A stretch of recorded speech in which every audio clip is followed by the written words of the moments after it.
ya habíamos visto, en cuanto a los lentes, ¿se ve la pantalla?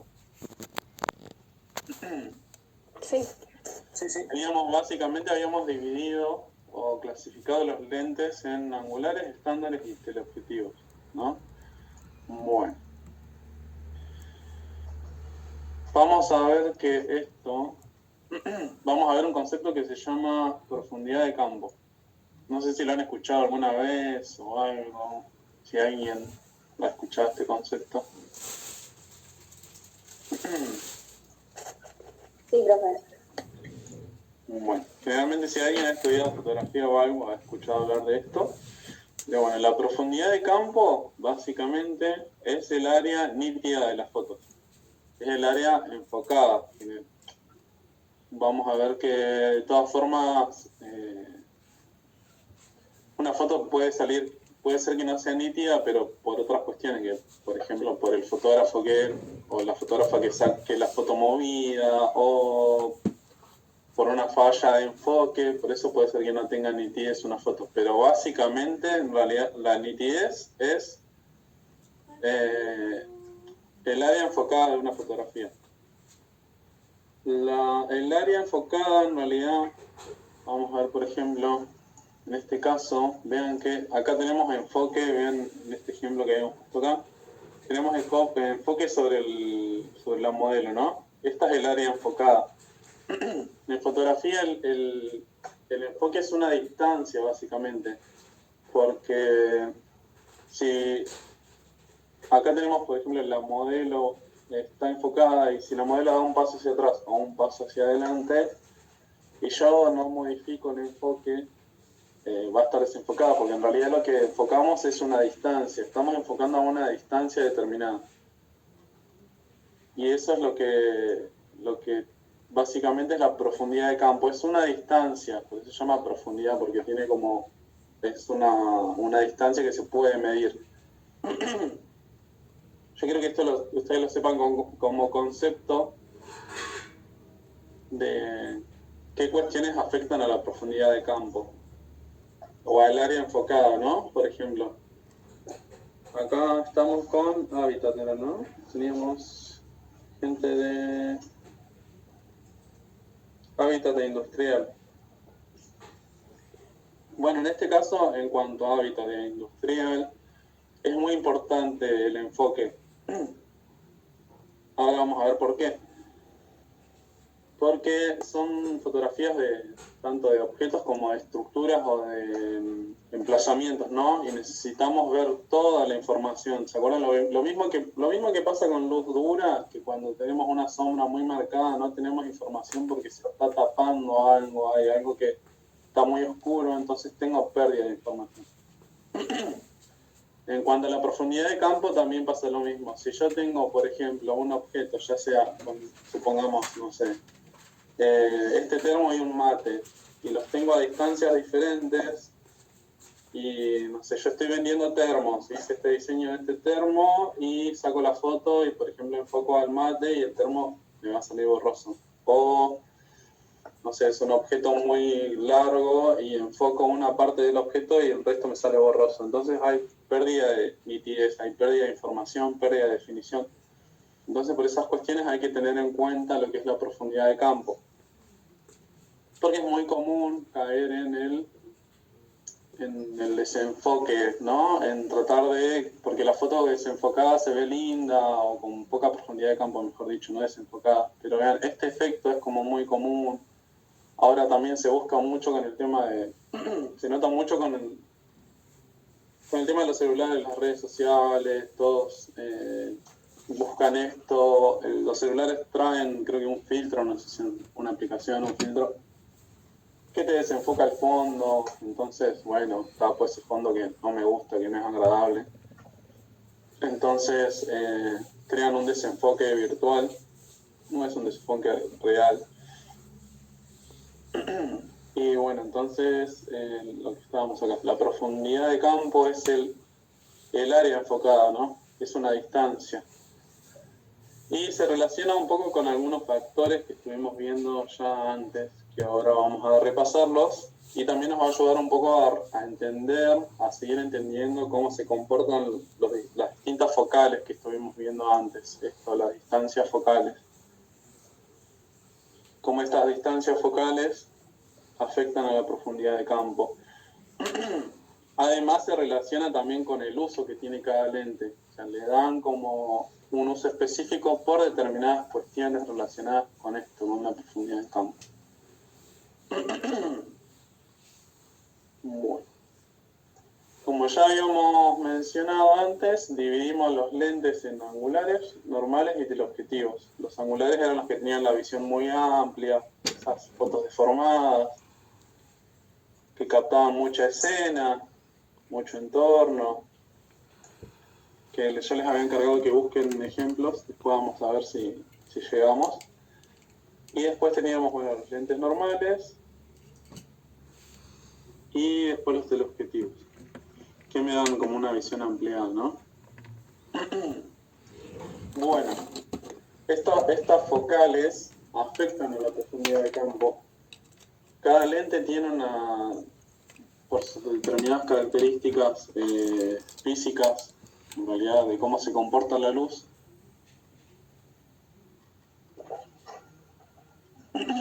tienen profundidades de campo diferentes. Vean que se ve directamente relacionada con la distancia focal.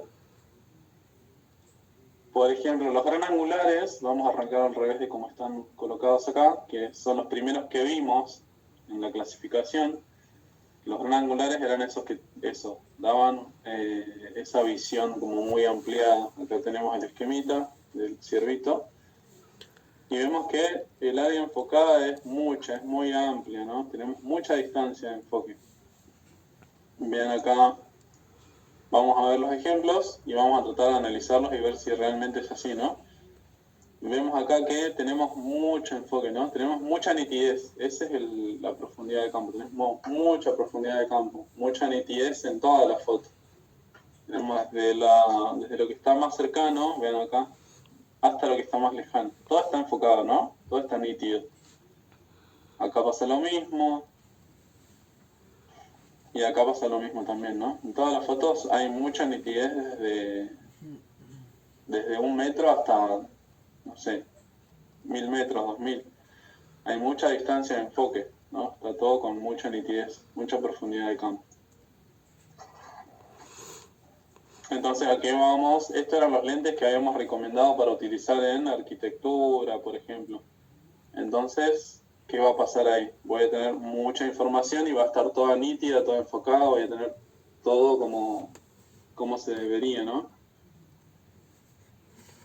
Después vamos a focal media, que ya vean que la profundidad de campo es un poco más pequeña, no es tan amplia, ¿no? Se empieza a reducir a medida que yo aumento esos milímetros de distancia, o sea, a medida que el lente es más largo, esa profundidad de campo se reduce. Y aparte pasaba esto, ¿no? Se recortaba la escena, empezó a tener escenas más pequeñas.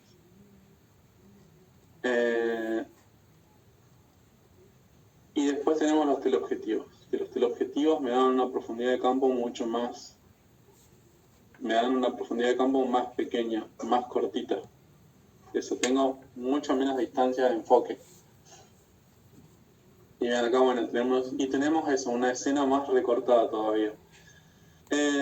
Por ejemplo, para lo que es objetos, tipo objetos que ustedes van a diseñar, portátiles o esto, por ejemplo, un termo o no sé, cualquier objeto electrónico o algo pequeño con una focal media ya anda bastante bien. No es necesario un teleobjetivo porque nos va a pasar eso que se va a desenfocar alguna parte, pero con una focal media ya para ese tipo de fotos de objetos está bien. Y vamos a ver acá si es así, ¿no?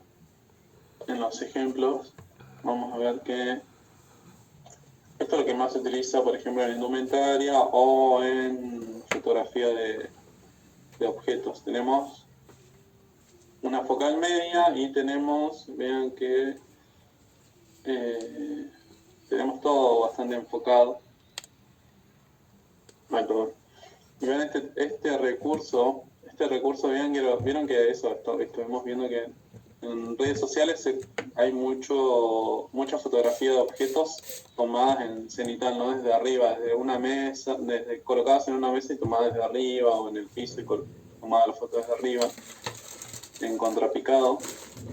Perdón, en picado. Y igual no tengan en cuenta el tema de los planos, pero bueno, eso, están tomadas de arriba porque al estar todos en paralelo, recordemos que la profundidad de campo es una distancia.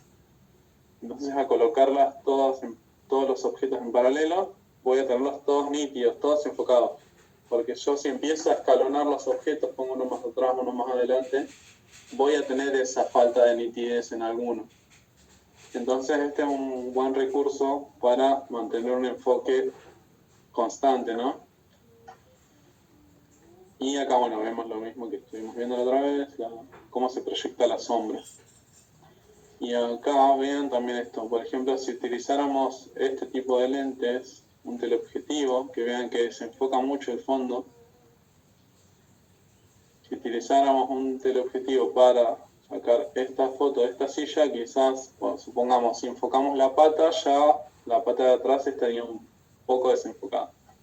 O ya no tendría esa nitidez tan notoria, ya empezaría a tener ese efecto borroso. Bueno. Vemos eso, a medida que aumentamos los milímetros, se reduce la profundidad de campo. A medida que reducimos los milímetros, aumenta la profundidad de campo. Entonces, es más probable que yo tenga un buen enfoque si utilizo un gran angular, ¿no? Estos lentes que captan mucha escena, voy a tener mucho enfoque. Es poco probable que yo falle el enfoque si voy a ejecutar una foto. Vieron que en el celular, dentro de todo, si sacan fotos como a un objeto que está a una distancia medianamente, supongamos, superior a 1 metro, generalmente salen nítidas, no tienen ese efecto de desenfoque. Porque tienden a ser, los celulares tienden a tener una focal de lo que es una focal media o una focal normal a un gran angular. Nunca, por las características de los celulares, por sus limitaciones, es poco probable que traigan un teleobjetivo. Pero vamos a estar moviéndonos acá. Entonces nos dan siempre esa área bastante enfocada. Es raro que tenga un fallo de enfoque.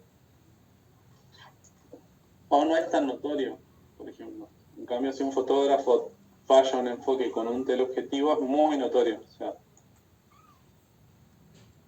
si, por ejemplo, tenemos acá una falla de enfoque en esta foto, se notaría un montón, porque hay una profundidad de campo muy pequeña. O sea, el área enfocada que yo tengo es muy pequeña, no puedo fallar ahí, porque si fallamos no hay forma de rescatar esa foto. O sea, se pierde. Bueno, más o menos se entendió cómo se relaciona la profundidad de campo, qué es la profundidad de campo. Sí, profe. Sí, profe. Bueno, ahora vamos a ver otra característica, otro parámetro que afecta a la profundidad de campo. Bueno, ¿se acuerdan que vieron seguramente con los profes lo que era el diafragma? Que era esto. A ver si me llegan a ver. Son como unas laminillas que traen los lentes y que se abren y se cierran para, no sé si llega a ver, para dejar pasar la luz. ¿Se llega a ver en la cámara? Sí, profe, se ve. Bien. Se ve re bien. Bueno, el diafragma puede ser o muy amplio o muy pequeño, ¿no? Entre más amplio es, más deja pasar la luz, y entre más cerrado es, menos deja pasar la luz. Y recuerden esto, que el número era inverso. O sea, entre más F tengo, más pequeño es el diafragma, y entre menos F tengo, más abierto es. Bueno, este diafragma F también afecta la profundidad de campo. Vamos a ver. O sea que tenemos ahí dos factores que aumentan la nitidez de nuestra foto o la disminuyen.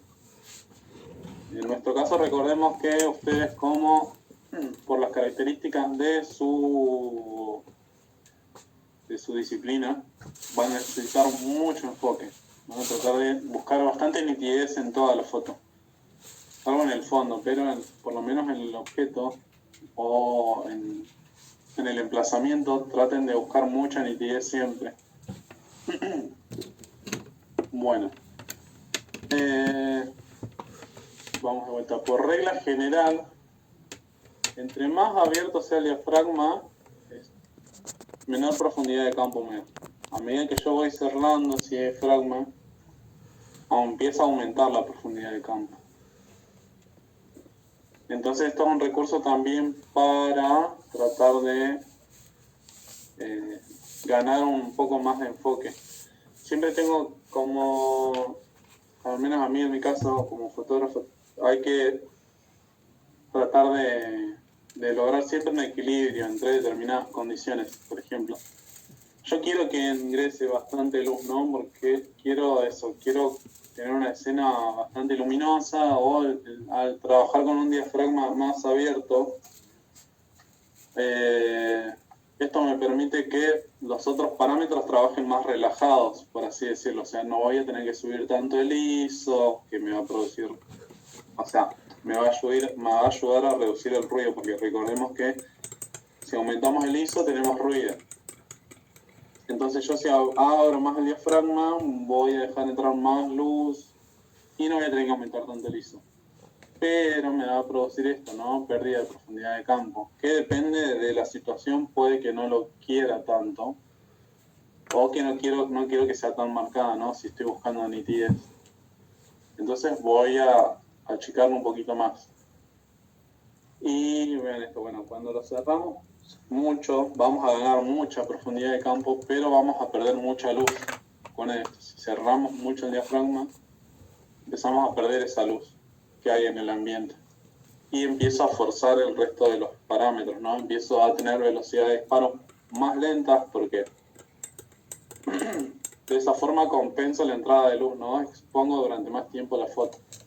O aumento más el ISO para captar más luz, pero bueno, también tenemos eso, produce ruido. Bueno, y estos son básicamente los factores que afectan la profundidad de campo.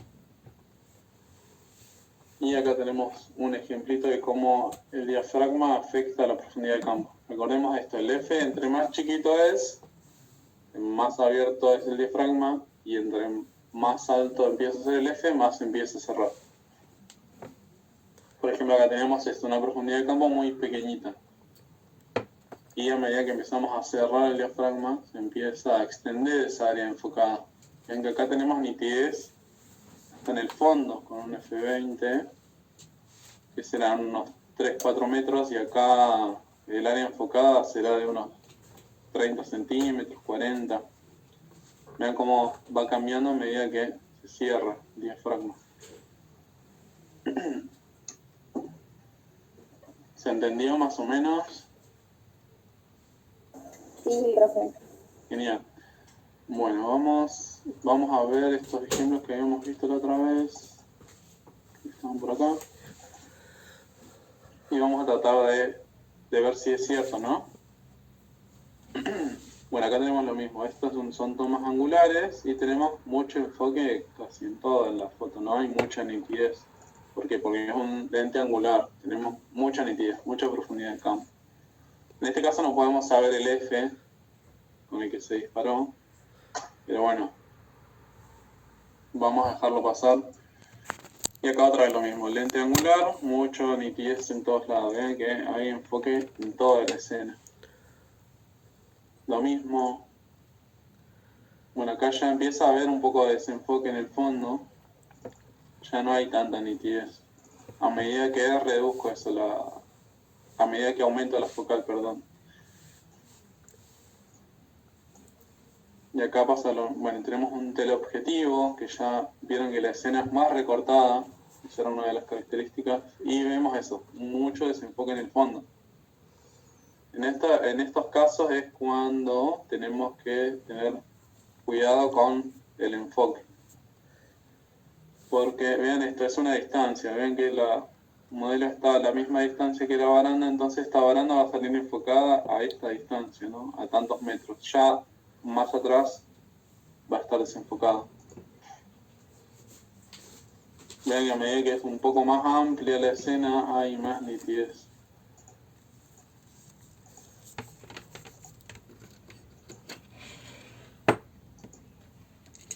Y acá hay otro ejemplo. Esto es un teleobjetivo. Veamos esto, muy recortada la escena. Vean, ya no tenemos esa escena amplia que teníamos, por ejemplo, en esa foto del museo o del estadio. Vean que tenemos una escena muy recortada. Y tenemos eso, vean que tenemos mucha nitidez y ya en el fondo está totalmente desenfocado. Bueno, espero que se haya entendido. Pero imagínense el diafragma, esto a mí es lo que más sencillo me resultó para entenderlo cuando lo estudié. El diafragma es como una especie de... Yo lo entendí con mis propias manos, en realidad, algo así básicamente. A medida que yo, por ejemplo, tengo eso, un diafragma muy amplio, o sea que amplío por ejemplo, mi mano, ¿no?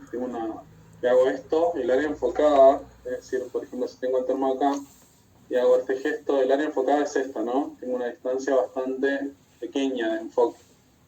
Cuando yo cuando yo cierro el diafragma, que lo hago más finito, más chiquito, a medida que se va extendiendo, ven que el área enfocada es mayor, ¿no? Como el área de enfoque que hay en el termo sería como la distancia que hay por delante y por detrás es mayor a medida que yo lo cierro. Cuando yo amplío el diafragma, que dejo pasar más luz, el área enfocada se reduce.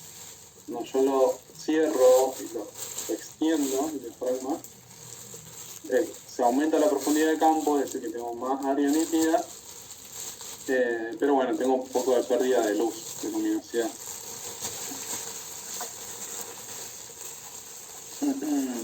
Bueno.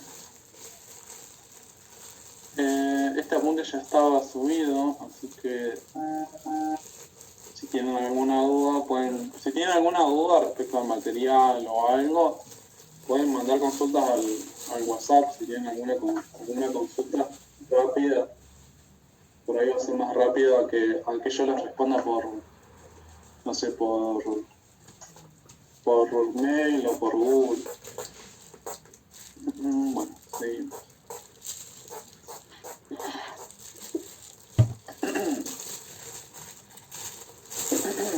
Bueno, ya me empiezo a pegar la voz. Bueno, ahora vamos a hablar un poquito del contraste. No sé qué se les viene a ustedes a la cabeza qué piensan cuando escuchan hablar de este concepto de contraste. ¿Qué se les ocurre que puede llegar a ser?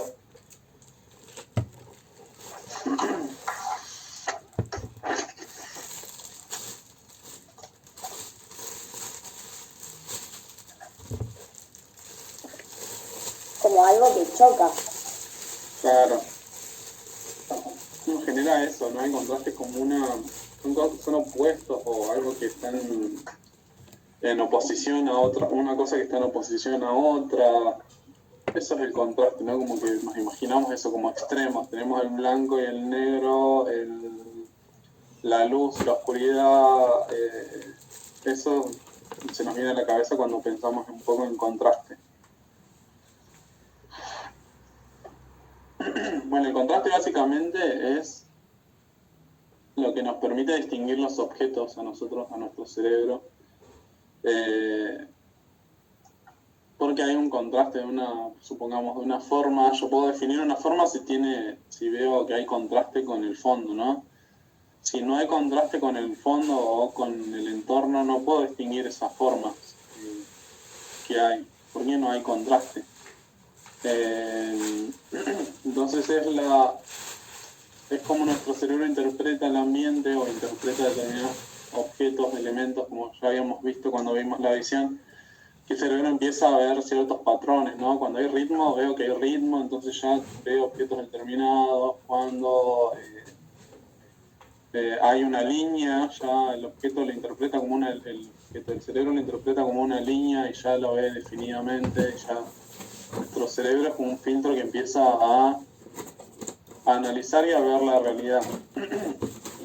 Bueno, el contraste nos ayuda a obtener como esa cierta nitidez en una imagen, porque nuestra visión natural es más, o nuestra visión tiene una riqueza que en las fotos a veces se pierde, o en los medios digitales se pierde un poco, o hay que buscarle la vuelta para lograr esa nitidez, ese contraste, ¿no? Porque si yo no tengo contraste, no tengo riqueza para ver una foto. No tengo riqueza de información. Entonces, no sé si les pasó eso con luz blanda, después vamos a ver los ejemplos, que es una luz que tiene poco contraste, con una luz suave. Eso, no tienen tanto contraste las imágenes, entonces es como más difícil leer dónde comienza una línea, dónde comienza otra, dónde hay una forma, dónde no hay forma. Como que se empieza a fundir todo, porque no tenemos ese contraste que nos aporta nitidez a las imágenes. Bueno.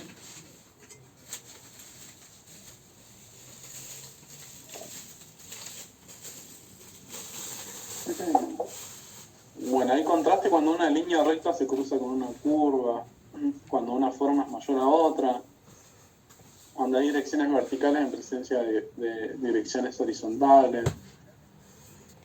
Es como el contraste es una comparación por la cual las diferencias se hacen más claras. Bueno, esto es algo bastante importante en algún punto, pero recordemos eso, que estamos trabajando siempre en un medio, ahora está todo en digital, todo a través de pantallas.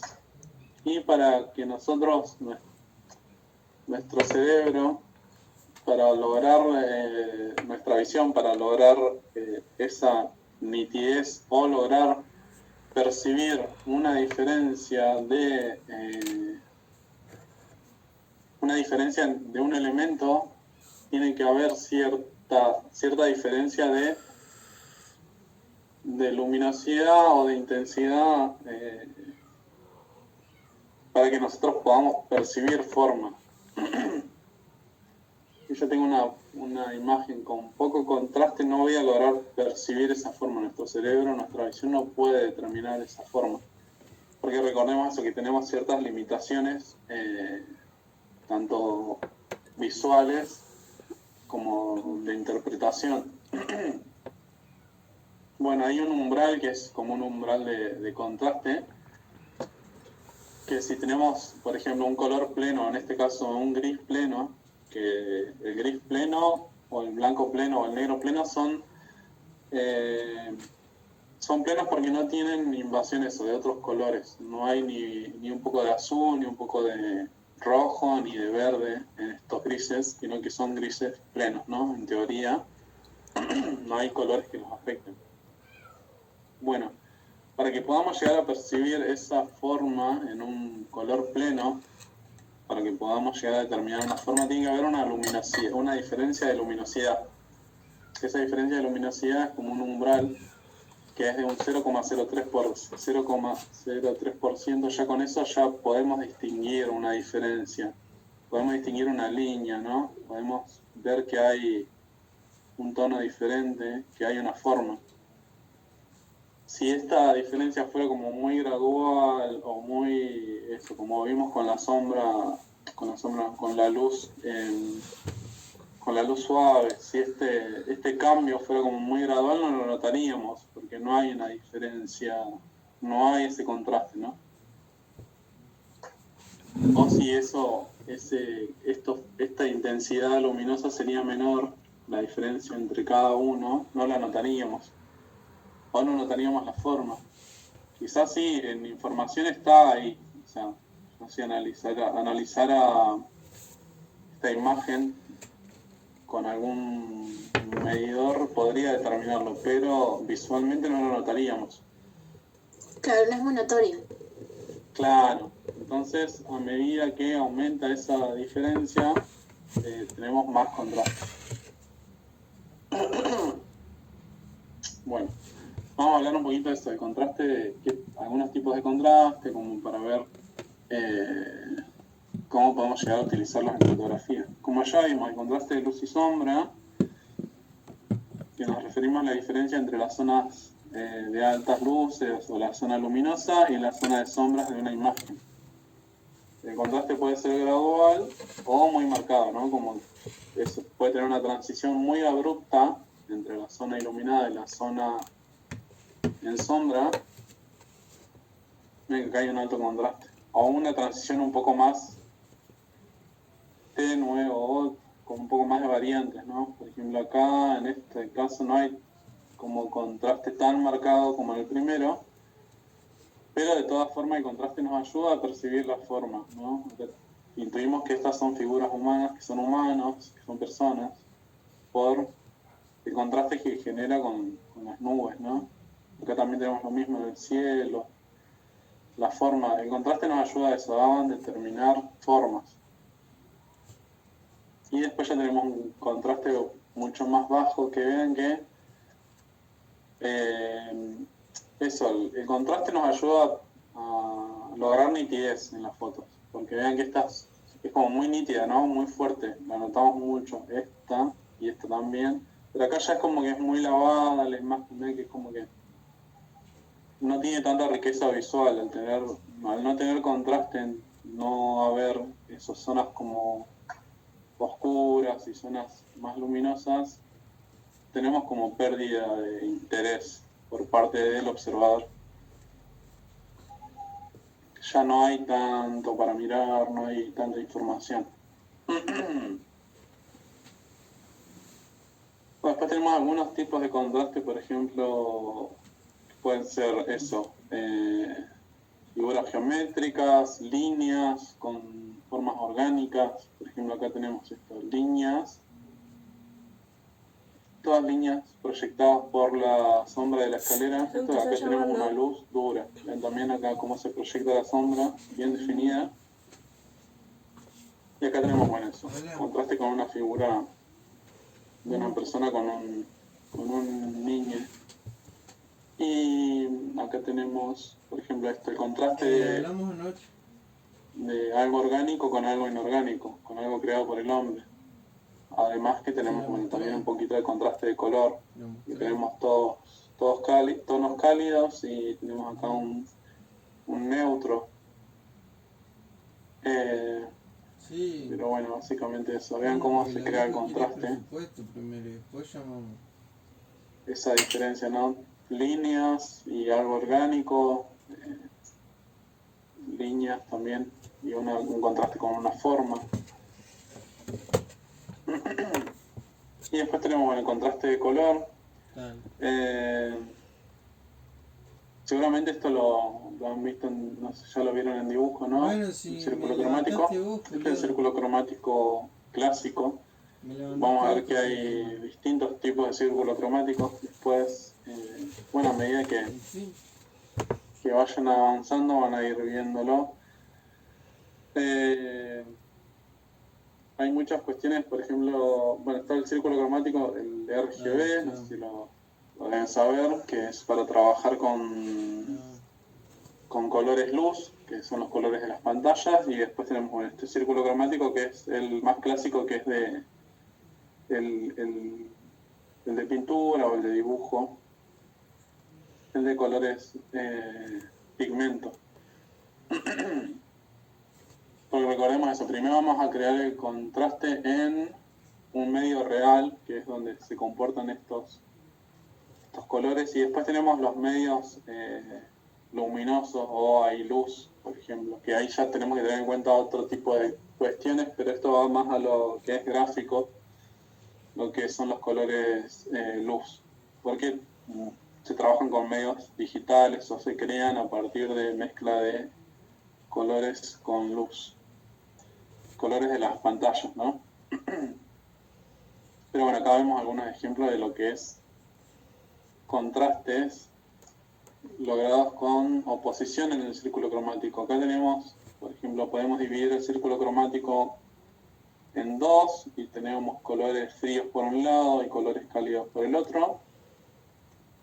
Pero la forma más básica de crear un contraste es de ir directo a los opuestos, ¿no? Por ejemplo, acá tenemos el azul y tenemos como opuestos los amarillos, naranja y naranja rojizo. Tenemos el opuesto directo y sus adyacentes, que eso nos va a dar como mayor contraste, ¿no? Acá tenemos el azul y el amarillo, que están en oposición en el círculo cromático. Y acá tenemos lo mismo. Entonces eso, para resaltar el contraste, para crear un contraste con color, necesitamos como guía el círculo cromático. Después hay otros esquemas de color. Cuando color hay un montón de teoría del color. Hay, por ejemplo, armonías de colores. Hay un montón de esquemas de color, de paletas de colores. Pero bueno, la idea es no profundizar demasiado en eso por ahora. Quizás más adelante podemos llegar a verlo. Pero básicamente es eso, ¿no? Crear contraste con el color. Vamos a ir a lo sencillo, a lo más fácil, a lo más notorio. Porque de esa forma, desde lo más notorio, después vamos pasando un poco más a las sutilezas, a medida que empezamos a manejar una herramienta, ¿no? Pero vamos a arrancar con lo básico, que son contrastes de colores en oposición en el círculo cromático. Bueno, esto es como para que ustedes lo tengan como herramienta siempre, ¿no? Si ustedes quieren mostrar no sé, ya sea en muebles, por ejemplo, hicieron en muebles, van a tener que diseñar una silla, una mesa auxiliar, y cuando hagan el modelado de qué tipo de fondo voy a ponerle, o si voy a sacarle una foto a mi maqueta, depende de qué color tengo esa maqueta, voy a buscar resaltar un poco más el contraste o no, o puedo llegar a jugar un poco con eso, puedo probar por lo menos y sacarme la duda si queda bien o no. Pero bueno, sepan que la herramienta está. Yo recuerdo en muebles hice una mesa auxiliar de color amarillo y bueno, en este caso tenemos como el contraste que se logra con el amarillo es con los azules, perdón. El mayor contraste que tiene el amarillo es con los tonos azules o tonos verdes. Entonces vamos a buscar eso. Vean acá. ¿Qué me pueden decir respecto de la luz con la que está sacada esta fotografía y esta en comparación? No sé si llegan a verlas bien. ¿Una es lateral? Sí. Pero La sombra es blanda. Claro, en este caso tenemos... bien difuminada. Sí, tenemos eso, la sombra bien difuminada, ¿no? Es una luz blanda. Y en este caso tenemos una sombra un poco más nítida, que es un indicativo de una luz dura. Y acá vean este contraste, ¿no? Este plato naranja hace que este algodón de azúcar se despegue un poco, ¿no? Que resalte. No pasa lo mismo con este que está acá, que se pierde un poco en el color de fondo. Pero vean acá como ya el color, este color naranja, nos llama un montón la atención, nuestro ojo va ahí. Y da como volumen, ¿no? Como... Claro, lo despega del fondo, como que le da esa sensación como que tiene más profundidad, más riqueza visual a que si estuviera así, ¿no? Esto sería como, si estuviera directamente apoyado sobre el fondo, sería como muy plano.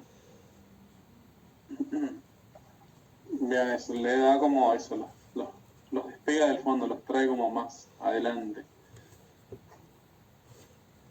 Ese es contraste con color. Bueno, acá tenemos lo mismo. Siempre que tenemos cielo, vamos a tener eso, el recurso del celeste. Ya tenemos cuando hay una foto con cielo, tenemos que ya hay un elemento que tiene un color. Entonces vamos a tratar de jugar con ese cielo para tratar de tener un poco de contraste. En estos cielos, esto es un cielo pleno de una tarde, no es un atardecer porque no están esos tonos naranjas, sino que es como un celeste más pleno. Ahora en atardecer que el cielo se pondría más naranja, ya no habría este contraste con este amarillo y este paraguas rojo no existiría ese contraste tan marcado, ¿no? Si el cielo fuera un poco más naranja. Y acá tenemos otro ejemplo, ¿no? Siempre les doy el ejemplo de cuando salen fotos a una flor, que es bastante común, todo el mundo lo hace. Yo también lo he hecho. Cuando hay alguna flor de naranja o amarilla o algún tono cálido que contraste con el verde, siempre traten de sacarla rellenando el resto de la escena o de la foto con el verde para que resalte bien el amarillo. Entonces busquen siempre el plano para tratar de tener la mayor cantidad de verde posible y que ese rojo, que ese amarillo, que ese naranja resalte y se despegue más. Hagan ese ejercicio si encuentran alguna flor, no sé si hay flores ahora, pero algunas que otras plantas tienen flores. Pero bueno, busquen eso, empiecen a buscar eso, dónde puede haber algún contraste, o pueden, si tienen alguna cartulina y tienen que sacarle fotos a algún objeto o algo, pruébenlo, qué objetos tienen más contraste de color. Bueno, y después tenemos contraste en cuanto a la calidez de la luz. Esto es un recurso muy utilizado en el cine, en las series, en las películas. Crear contraste en una escena con la calidez o la frialdad de una fuente de luz. Como ya habíamos visto, la luz tiene una temperatura, un color. Teníamos los tonos neutros que andaban cerca de los 5000, 6000.